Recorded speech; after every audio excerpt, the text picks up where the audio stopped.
He waited his turn. He let the room settle. And then Senator Chris Coons leaned into the microphone and asked the one question nobody in that chamber wanted said out loud. Is the President of the United States breaking the very alliances he swore to protect? Well, look, I'm not going to discuss what was the President's words in a meeting and not. Suffice it to say that, that specific question you just asked, that's not the context in which the President has raised this in the past. Across the table sits Marco Rubio, Secretary of State, National Security Advisor, a man who, just a few years ago, was the senator writing the laws to keep America locked inside NATO. Now he's the one defending a White House that talks about seizing territory from its own allies. Is it not true that some of the challenges in our NATO relations have only come after President Trump threatened to seize territory from a trusted and reliable and contributing partner? Yeah, I don't think that's fair. I think he publicly said both. What follows is not a normal hearing. It is a quiet, surgical confrontation. Taiwan, 90% of the world's chips, a $14 billion arms package frozen in silence, a secret meeting in Beijing, and a question about Greenland that lands like a slap. In the meetings you were in Beijing, did the President offer to condition arms sales to Taiwan in order to placate Xi Jinping? Well, look, I'm not going to discuss. Two men who used to vote the same way. Two men who now stand on opposite sides of the most important question in American foreign policy. Watch how Rubio answers. Watch what he refuses to say, because the silence tells you everything. Let's get into it. Let us go to Senator Coons. Thank you, Mr. Chairman, Ranking Member. Mr. Secretary, National Security Advisor, good to see you again. I know from our service here together that you agree that China is the greatest national security threat that we face. And one of the key reasons is their repeated threats to take control of Taiwan by force if necessary. And Taiwan, as we both know, is not just some faraway island. It produces 90% of the semiconductor chips critical to everything from F-35s to iPhones. And its geography makes it indispensable, both to global commerce and military power. Do you agree with that? To Taiwan? Yeah, it's not just strategically important in terms of where it's located. It also is the message that it sends to the world if something were to happen to it. Agreed. That's why for decades, really with leadership from the Senate in a bipartisan way, we've provided arms to deter the PRC's potential military aggression. In fact, you introduced the Taiwan Peace Through Strength Act of 2023. In January, Congress pre-approved a $14 billion arms package for Taiwan. It's been 6 months. We haven't received a notification. Have you advised President Trump to proceed with this? Yeah, it's under, but I don't know if you were here a moment ago when I discussed, we just did $11 billion in December, which was, I think, the largest sale in history. It's certainly, I think it was more than the cumulative amount under the Biden administration. And I recall during 6 years of the Obama administration, there was zero gone to Taiwan. So some way you would argue that we're trying to make up ground. So why hold off on it now? Well, so the other 14 is being reviewed. It's under review. It hasn't been, I think it's been noticed, but it hasn't been reviewed. I mean, it hasn't been approved yet. So it's under review under the White House. Mr. Secretary, my concern is that President Trump has said publicly that arms sales to Taipei are a great negotiating chip with China. And my concern at a time when the PRC has been far more aggressive than they were in previous years, centerline crossing, circumnavigation of Australia, aiding Iran and Russia in their war goals and aims, frankly, literally helping Iranians target U.S. service members. I respect the importance of our having an open negotiation and relationship with the PRC, but in the meetings you were in Beijing, did the President offer to condition arms sales to Taiwan in order to placate Xi Jinping? Well, look, I'm not going to discuss what was the President's words in a meeting and not. Suffice it to say that, that specific question you just asked, that's not the context in which the President has raised this in the past. When the President says it's a great negotiating thing, what he's really saying is it's because China, as you can imagine, always mentions this. Like, this is a top priority for them. They are constantly talking about Taiwan arms sales. But that in no way is what is holding up our decision-making or the White House's decision-making. It is something the President will have to decide on the timing of when and how that is executed on. It's been approved by Congress. It's been noticed. The money's available. And as I said, we are just coming off the heels of a very large sale in December of last year. So there are a variety of reasons why these things don't happen immediately. Well, I'll just assert, Mr. Secretary, that there is more reason than ever for the administration with congressional support to continue providing robust military capacity to Taiwan, given that the PRC is more and more regionally aggressive. You also introduced and passed legislation in 23 prohibiting any president from unilaterally withdrawing from NATO. I assume this was because you recognize that our alliances are a key advantage against Russia, against China, against other adversaries. Do you still consider Article 5 an unconditional commitment? Yeah, so let me address that holistically, if it's okay, because I think we have time to do it. First of all, you're right. I have, throughout my entire career in the Senate, and through much of my time now in this administration, been a supporter of NATO. I see its utility. The key, and I'm just being honest with you when we talk about this, one of the key arguments that I would always use on behalf of NATO is the fact that it allows us basing rights that we could use in a contingency operation in a time of conflict, in a time of need, that we just have had. So when you have countries in this alliance, because understand, at the end of the day, we are providing basically the defense backbone of an entire continent of rich countries. These are not poor countries. These are rich countries. And the utility of NATO for us is that it provides these basing rights. Now we are living in a world in which some of these countries, I point to Spain as an example, openly brag about how they've denied us the use of these bases. And so if the core rationale for us being in NATO, if what we get out of NATO is the ability to use bases, and then we have members of that alliance that are basically denying the use of those bases in a contingency, it calls them to question the entire thing. Forgive me, I have one more question I want to make sure we get to. Is it not true that some of the challenges in our NATO relations have only come after President Trump threatened to seize territory from a trusted and reliable and contributing partner? Fair. Yeah, I don't think that's fair. I think he publicly said both. I know, but I don't use tariffs to coerce Denmark into giving up Greenland. Yeah, but just to tell you, look, if you go back and study the history of it, NATO tensions and debates within U.S. or whether we should be in NATO.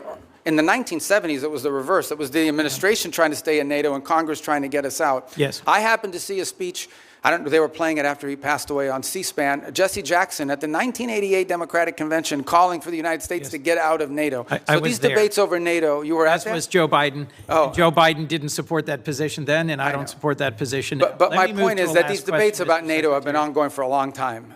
There's about 1,100 vetted Afghan allies being held at Camp As-Saliyah in Qatar. And that includes 400 children and 150 family members of currently serving active duty U.S. service members. They've been stranded there for a year and a half. And there is talk of sending them either back to Afghanistan, into the waiting arms of the Taliban, or into war-torn and now Ebola-infected countries like the DRC. And these are people who they or their immediate family members served alongside U.S. soldiers at great risk. Can you commit to working with me and others in this body to support the relocation of these vetted individuals to the United States, especially those who are family members of currently serving U.S. soldiers? Yeah, I can't. First of all, as you know, we're under an executive order now after the National Guard attack here, and so that happened last year. So we can't admit any Afghans at this point into the country. That said, you just pointed to them being sent back to Afghanistan. Our goal, we've worked on this, and we'll work with you on it, Please. Is we have talked to multiple countries. Now, I don't know of any single country that's going to take 1,000 people, but we've talked to multiple countries about taking several hundred of these people and allowing them to move to a safe location. As you know, we are operating under not just those restrictions, but broader restrictions about immigration into the United States after 25 million people entered this country illegally over a 4-year period leading up to this administration. The president just but I'll work with you to find the right places for them to go. We want that to happen. The president just raised the refugee cap exclusively to allow Afrikaners into our country. I would welcome a chance to work with you to find safe third countries for these Afghans. And I frankly think we ought to be revisiting our refugee policy, because the refugees who've come into our country in the past are the most vetted and often the highest contributing. As you know, my childhood church hosted a South Vietnamese family, and seeing the 5 of them become great Americans, entrepreneurs, contributors. It is refugees from oppression overseas, whether from Cuba or Venezuela, Vietnam or Afghanistan, who have long contributed to the United States. Thank you, Mr. Secretary. What you just watched looks like a polite exchange between two men who used to be colleagues, but underneath the courtesy, it is one of the sharpest confrontations of the entire hearing. And to understand why, you have to see the trap Coons is quietly building from his very first sentence. He opens on Taiwan, and he does it deliberately, because Taiwan is the one issue where he and Rubio cannot pretend to disagree.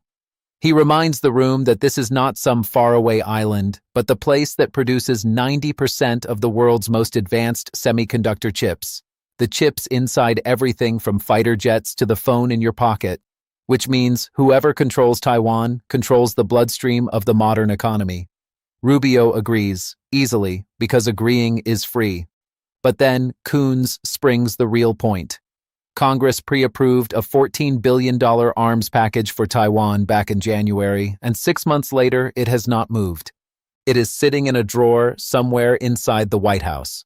And Coons asks the question that the administration clearly does not want asked out loud, which is whether the president is using those weapons for Taiwan as a bargaining chip in his personal negotiations with China. Rubio's defense is interesting because of what it leans on.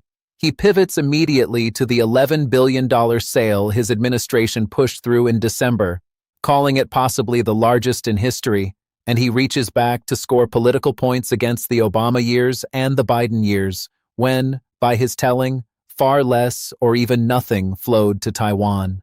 It is a classic move, change the comparison, change the story. But notice that he never actually answers why the new $14 billion is frozen. He says it is under review, then says it has been noticed but not approved, then says the money is available and it is simply a matter of timing the president has to decide. And then comes the moment that should make you lean in, because Coons asks him directly whether, in the closed-door meetings in Beijing, the president offered to condition Taiwan's weapons in order to placate Xi Jinping, and Rubio refuses to answer. He says he will not discuss the president's words in a meeting. That refusal is not nothing. In Washington, when a Secretary of State declines to deny something that explosive, the silence is often the most honest part of the testimony. Then the conversation turns to NATO, and this is where Rubio says something genuinely revealing. Coons reminds him that Rubio himself wrote the law making it illegal for a president to pull the United States out of NATO unilaterally, and asks whether he still sees Article 5, the promise that an attack on one member is an attack on all, as unconditional. Rubio's answer reframes the entire alliance in cold, transactional terms. He does not talk about shared democratic values or the long peace in Europe. He talks about basing rights. In his telling, the real value of NATO to America is the ability to use bases on the continent during a conflict, and he openly complains that rich European countries are freeloading off an American-funded defense backbone while sometimes denying the United States the very access that justifies the whole arrangement, pointing at Spain as his example. This is a striking thing for a sitting Secretary of State to say in public, because it quietly converts a sacred mutual defense commitment into a rental agreement, and a rental agreement can always be canceled if the landlord decides the tenant is not paying enough. That sets up the cleanest hit of the hearing. Coons asks whether the real damage to NATO came not from European stinginess, but from the president himself threatening to seize territory from a loyal ally, naming the open talk of using tariffs to pressure Denmark into surrendering Greenland.